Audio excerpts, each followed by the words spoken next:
+2 യോഗ്യതയുള്ള പെൺകുട്ടികൾക്ക് Indian uniform സേനയിലേക്ക്, അതായത് ഓഫീസർ റാങ്ക് തസ്തികയിലേക്ക് പോകാൻ നല്ലൊരു അവസരമാണ് മിലിറ്ററി നഴ്സിംഗ് സർവീസിലൂടെ ലഭിക്കുന്നത്. ഇന്ന് നമുക്ക് ഈ വീഡിയോയിൽ മിലിറ്ററി നഴ്സിംഗ് സർവീസിനെ കുറിച്ച് വ്യക്തമായിട്ട് നോക്കാം.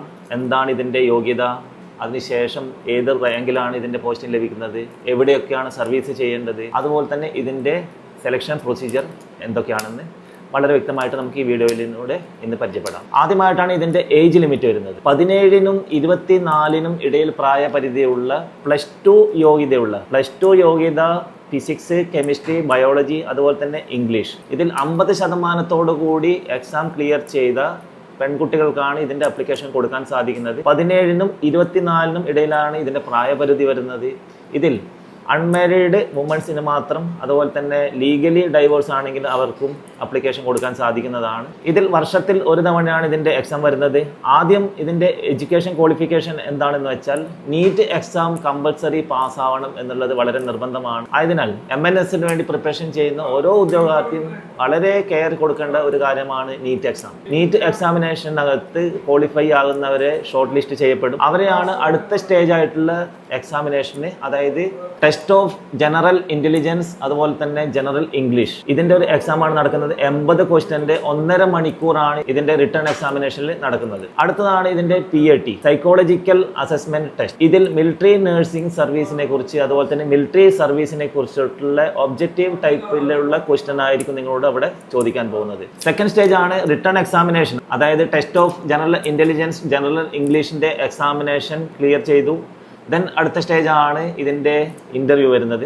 ഈ ഇൻ്റർവ്യൂ കണ്ടക്ട് ചെയ്യുന്നത് AFMC, ആർമഡ് ഫോഴ്സസ് മെഡിക്കൽ സർവീസിലുള്ള, അതായത് പൂനെയിലുള്ള മെഡിക്കൽ ടീമിലുള്ള ഇൻ്റർവ്യൂ ബോർഡായിരിക്കും നിങ്ങളുടെ ഇൻ്റർവ്യൂ എടുക്കുന്നത്. ഇതിനകത്ത് നിങ്ങളുടെ മിലിറ്ററി സർവീസിനെ കുറിച്ചുള്ള അറിവ്, അതുപോലെ തന്നെ മിലിറ്ററി നഴ്സിംഗ് സർവീസിനെ കുറിച്ചുള്ള അറിവ്, ഇത്തരം കാര്യങ്ങളാണ് നിങ്ങളോട് അവിടെ ഒബ്ജക്റ്റീവ് ടൈപ്പിലുള്ള ക്വസ്റ്റ്യൻസ് ആയിരിക്കും ചോദിക്കുന്നത്.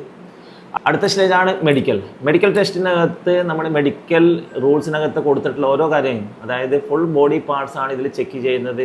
എക്സ്റേ ആയിക്കോട്ടെ, സ്കാൻ, ഈ ഒരു രൂപത്തിലുള്ള ടെസ്റ്റിന് ശേഷമായിരിക്കും നിങ്ങളുടെ മെഡിക്കൽ ഫിറ്റ് അല്ലെങ്കിൽ അൺഫിറ്റ് എന്നുള്ളത് പറയുന്നത്. ഈ ഒരു പ്രൊസീജിയറാണ് മിലിറ്ററി നഴ്സിംഗ് സർവീസിലേക്ക് പോകാൻ ആഗ്രഹിക്കുന്ന ഓരോ ഉദ്യോഗാർത്ഥിയും പ്രത്യേകം ആദ്യം തന്നെ അറിഞ്ഞിരിക്കേണ്ടത്. ഇതിൽ 5 പ്രൊസീജിയറാണ് ആദ്യം തന്നെ വരുന്നത്. ആദ്യം നീറ്റ് എക്സാമിനേഷൻ, രണ്ടാമത് ടെസ്റ്റ് ഓഫ് ജനറൽ ഇംഗ്ലീഷ്, അതുപോലെ തന്നെ ജനറൽ ഇൻ്റലിജൻസ്, മൂന്നാമതാണ് PAT, സൈക്കോളജിക്കൽ അസസ്മെൻറ്റ് ടെസ്റ്റ്, നാലാമതാണ് ഇൻ്റർവ്യൂ, അഞ്ചാമതാണ് മെഡിക്കൽ. ഈ ഒരു 5 പ്രൊസീജിയർ ക്രോസ് ചെയ്യുന്ന ഉദ്യോഗാർത്ഥിയെ ഷോർട്ട് ലിസ്റ്റ് ചെയ്യപ്പെടും. അതിനുശേഷമാണ് നിങ്ങൾ എവിടെയാണോ ട്രെയിനിങ് ചെയ്യേണ്ടത്, അത് ഇന്ത്യയിൽ 4 സ്ഥലങ്ങളിലായിട്ടാണ് മിലിറ്ററി നഴ്സിംഗ് സർവീസിൻ്റെ സ്കൂളുള്ളത്. ഇതിൽ 4 വർഷത്തെ ജനറൽ നഴ്സിംഗ് സർവീസ്, അതായത് ജനറൽ നഴ്സിംഗിലുള്ള കോഴ്സായിരിക്കും 4 വർഷം നിങ്ങൾക്ക് ലഭിക്കുന്നത്. ഈ ഒരു 4 വർഷത്തിനകത്ത് 56,100 രൂപയോടുകൂടി സ്റ്റൈപ്പൻഡോട് കൂടിയുള്ള ട്രെയിനിങ് ആയിരിക്കും നിങ്ങൾക്ക് അവിടെ നൽകാൻ പോകുന്നത്.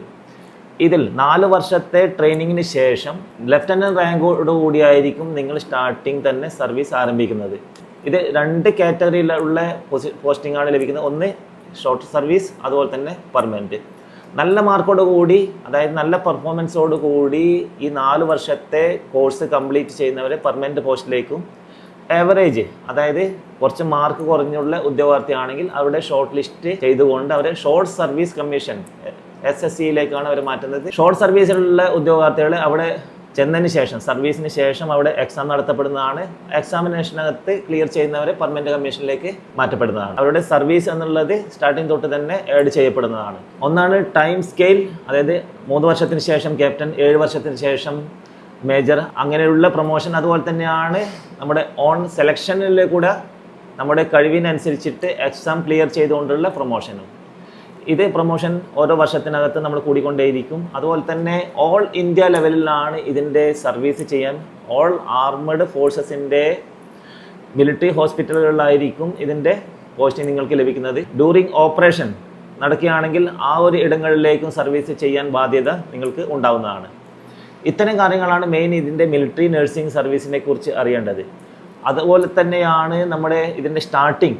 കാരണം പലരും എന്നുള്ളത് ചുമ്മാ ഒരു നീറ്റ് എക്സാം എഴുതിക്കൊണ്ട് മിലിറ്ററി നഴ്സിംഗ് സർവീസിന് അപ്ലിക്കേഷൻ കൊടുക്കുകയും, അതുപോലെ തന്നെ നീറ്റ് നോർമൽ മാർക്കോട് കൂടി, അതായത് ചെറിയ മാർക്കോട് കൂടി പാസ്സാകുന്ന ഉദ്യോഗാർത്ഥികളെയും ഷോർട്ട് ലിസ്റ്റ് ചെയ്യപ്പെടുന്നതാണ്. പക്ഷേ ഫൈനൽ നിങ്ങളുടെ ഷോർട്ട് ലിസ്റ്റ് ചെയ്യും, അതായത് അപ്പോയിൻമെൻറ്റിന് വേണ്ടി നിങ്ങളുടെ ഷോർട്ട് ലിസ്റ്റ് ചെയ്യപ്പെടുമ്പോൾ നിങ്ങളുടെ നീറ്റിൻ്റെ മാർക്കും കൂടി ഇൻക്ലൂഡ് ചെയ്യും എന്നുള്ളത് വളരെയധികം ശ്രദ്ധിക്കേണ്ട ഒരു കാര്യം തന്നെയാണ്. കാരണം പലരും നീറ്റ് എക്സാം ക്ലിയർ ചെയ്തു, ദെൻ മെഡിക്കൽ, അതുപോലെ തന്നെ ഇൻ്റർവ്യൂ, PAT ഇതിനകത്തൊക്കെ നല്ലൊരു മാർക്ക് വാങ്ങുകയാണെങ്കിൽ പോലും നീറ്റിൻ്റെ മാർക്കിൻ്റെ അഭാവത്തിൽ നിങ്ങളുടെ ഷോർട്ട് ലിസ്റ്റ് ചെയ്യപ്പെടാതെ പോകുന്നൊരവസ്ഥ ധാരാളം കാണാറുണ്ട്. ആയതിനാൽ മിലിറ്ററി നഴ്സിംഗ് സർവീസിന് വേണ്ടി താല്പര്യപ്പെടുന്ന അല്ലെങ്കിൽ ആർക്കാണോ ഈ ഒരു ഫീൽഡിലേക്ക് പോകാൻ ആഗ്രഹിക്കുന്നത് അവർ എത്രയും പെട്ടെന്ന് തന്നെ നമ്മുടെ +2, അതായത് 10th ശേഷം തന്നെ സയൻസ് ബാച്ചോട് കൂടിയുള്ള +1 +2 അറ്റ്ലീസ്റ്റ് +1 പഠിക്കുന്ന സമയത്ത് തന്നെ ഇതിൻ്റെ പ്രിപ്പറേഷൻ ആരംഭിക്കേണ്ടതാണ്.